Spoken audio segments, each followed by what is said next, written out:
Détestais mes années de collège. J'ai dû changer de collège parce que je suis née en Alsace. Une fille très renfermée tout le temps dans mon coin, je faisais de mal à personne, j'avais pas beaucoup d'amis, j'étais vraiment toute seule constamment. Donc évidemment le changement de collège a été littéralement radical pour moi. Dans le Nord-Pas-de-Calais je connaissais personne, littéralement personne. Pastaye, à partir de quelques mois j'ai commencé à me faire des copines et plein d'amis et plein de copains. Je sais pas pourquoi elle est dans mon cœur. Pire année c'était littéralement la troisième, j'ai détesté ma troisième sachant que c'était l'année du Covid donc vraiment rien n'allait. Troisième, toutes les filles commençaient déjà à avoir leur corps, leur forme se développer, à avoir un corps de femme. Le problème c'est que moi j'ai toujours été très fine, j'ai toujours été une fille qui mangeait pas beaucoup de base. À cette époque-là, au collège, je faisais à peine 40 kilos. On pouvait vraiment me porter à un bras, c'était clairement possible. J'ai pas d'appareil dentaire, c'est-à-dire que mes dents ils étaient assez écartés. J'avais les dents du bonheur. J'étais vraiment pas la fille que tout le monde pouvait aimer. Oui, j'ai été cette fille-là. Oui. Je me faisais entre guillemets harceler, des fois on me suivait dans la rue jusqu'à que je rentre chez moi en me disant ah bah t'es super plate pour une fille. Oui, on me disait ça. On me disait que je devais pas porter certains hauts parce que du coup j'étais pas une femme pour porter ce genre de haut.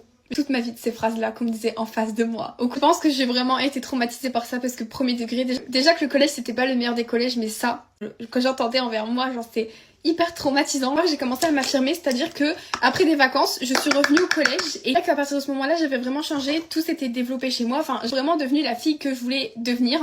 J'avais eu mon appareil dentaire, j'avais tout bien fait, j'avais coupé mes cheveux, je m'étais fait blonde pour la première fois et je pense que c'est grâce au harcèlement que j'ai eu entre guillemets qui m'a fait devenir la fille que je suis maintenant. Genre depuis ce jour-là, depuis le collège, j'ai une fixette sur le lisseur, c'est bien pour ça que je vous ai dit que ça allait être très compliqué pour moi de faire un mois sans lisseur. J'avais toujours l'impression qu'il fallait que je me lisse les cheveux pour être bien au vis-à-vis des gens genre. Du coup voilà, je vous ai raconté un peu mes années de collège et je me confie beaucoup à vous, mais je pense que ça vous fait du bien aussi ce que je suis, ce que j'étais avant, parce que je pense qu'il y a beaucoup de personnes qui sont à ma place aussi.